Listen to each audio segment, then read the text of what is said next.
Hi everybody, just going to shoot the latest course report. This is January's course report, although today is the 1st of Feb, and what a cracking day it is. We've actually been quite lucky the last few weeks with the weather. It's actually been quite warm and very spring-like, which is nice. Gives us a taste of hopefully what's to come. Even today I think it's around 12-13 degrees, so that's brilliant.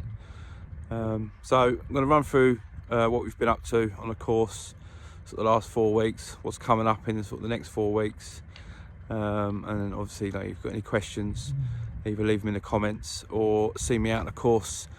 But on the whole, the course is playing quite nice. I'm really pleased with how it looks for sort of this time of year, and yeah, hopefully it can continue going forward.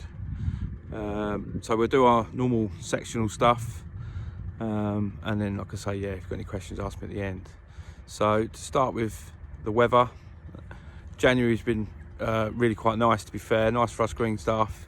We sort of ended last year on a bit of a wet note. We've had in the middle of the month we had a real cold snap, which was nice. It kills off sort of any disease and that. We don't really get it anymore. We sort of get that sort of 5 or 6 days of frost, so the ground did become a bit frozen, so a bit of a lottery for those of you that did play golf during that period. But since then it's been actually quite mild and quite dry, to be fair. I think we only had like 26 mil in January, which is below average, and January itself, as you probably all heard on the news, was the warmest January on record. Not necessarily for here, but as you know, at an average. So the weather's definitely changing, but very workable January weather-wise, and it's allowed us to get a few things done, which has been nice. So I'm gonna go through the normal sections now. I hope it all makes sense, and I hope you enjoy the report. Cheers then. So the greens section of this month's course report, I'm pleased to say I'm really pleased with them. The grass coverage is excellent for this time of year, and disease pressure is quite low as well. We've really been quite fortunate with the weather. They're actually quite firm to stand on. We do have our wet greens that are a little bit softer than the rest. Everyone knows what they are: 1, 2, 15 and 18. But on the whole, the greens are really quite firm and not too much moisture. Like I say, we did feed them last week, and we put a wetting agent application down this week, which has helped them all, give them great colour. You know, if you look at the actual coverage of the greens, they're really quite good. I'm really pleased with how they've been. Not too much else to report on the greens. Obviously we've got maintenance week coming up, first week in March, which will be the intrusive hollow coring, top dressing.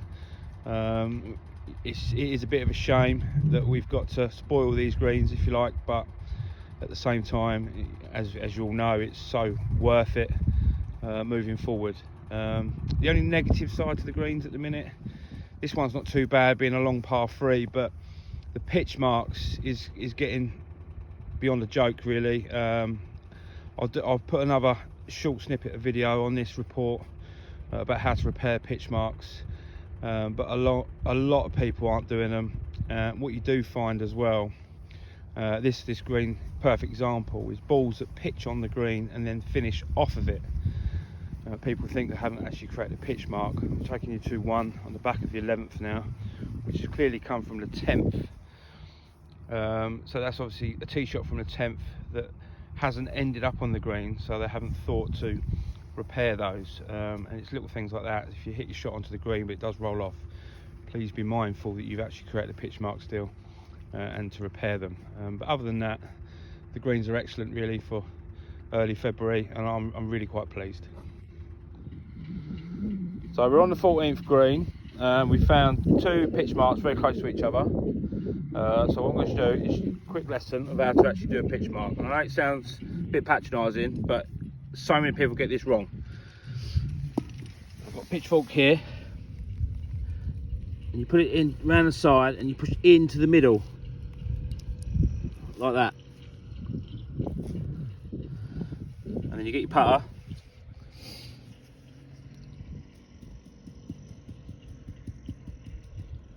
tap it down. Simple as that. What we don't want to see it's a pitchfork going in and then back and lifting it, because what that actually does is rips all the roots.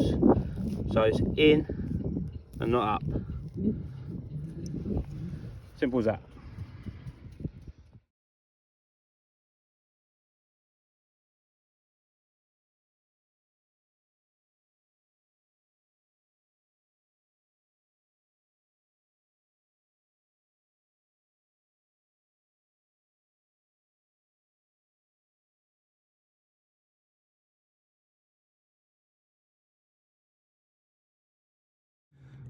I'm really quite pleased of how the golf course is playing. It's reasonably dry, which is great. We've got buggies out, no restrictions on anything.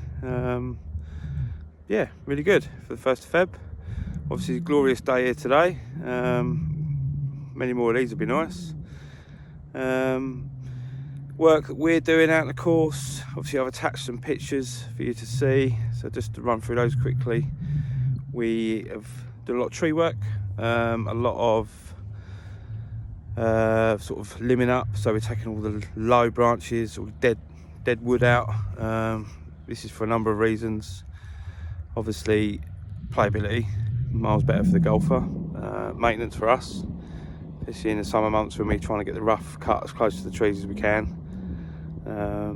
And it looks better, aesthetically it's miles better, and obviously those trees that are left behind will prosper, become healthier, so there's lots of positives to it. Currently we have completed all the tree work on holes 1 to 5, so we'll be starting from 6 onwards. We're going to try and do it in a whole order so it's easy for us to know where we are on that one. So we'll be starting on the 6th soon. Try and get the front line done pretty quickly. So tree work. Another picture that I've attached is of a car park extension. A bit of an eyesore when you first come in on the bank by the chipping green. So we've dug it away, put a fence in. Should get another sort of 10-12 cars in there now if parked properly, which is great, because I know that can be a bit of an issue sometimes at the weekend, car parking. And it just looks better. One of the first things you see when you first come in a golf club, so it's going to be better. We've built some sand bays. We've done quite a lot of work in our yard. This is to help us make things easy for us when we get busy, keep things tidy, and obviously that knock-on effect from the car park there. We've taken all the piles that we used to keep up in the corner of the car park out as well, so that's been a big plus. Verti draining, ongoing, takes months to do the entire course that we're doing, so that's out as often as it can be. Sometimes we've got to close a hole when we do that, just for safety reasons really, because we've had it before where a golf ball's hit the tractor and smashed the window, and it's not nice for the operator and it's not nice for the golfer. So when we can, when there's nothing on, we do close the hole. So obviously competition days we can't really do it, but that's why we do that. But that's ongoing. I think we've probably done about 12 holes now. We've got 6 to go. So that's, it's massively important, and one of the big reasons why we've stayed so good condition-wise for as long as we have. So and then all the other little jobs, little things that you don't really think about. Pathways, all that sort of thing. It's the time to crack on and get those done as well. So we're very busy, as always. It literally doesn't stop in the Greenkeep team. We've just taken on a new member of staff, Connor. He's been with us now for sort of 3 weeks. Really good so far, really pleased. He's settled in well. So if you see him out on the course, please say hello. Nice lad, and already a big part of the team, which is great. And then moving forward over the next few weeks, we've got maintenance week coming up, first week in March. That's big. All the tree work, like I say, and yeah, just generally getting ready for the spring. So that's the end of the course report. If you've got any questions, you say either leave in the comments box or see me out the course or go through the office, the normal stuff. Alright then, hope you enjoyed the report, and I'll speak to you all soon.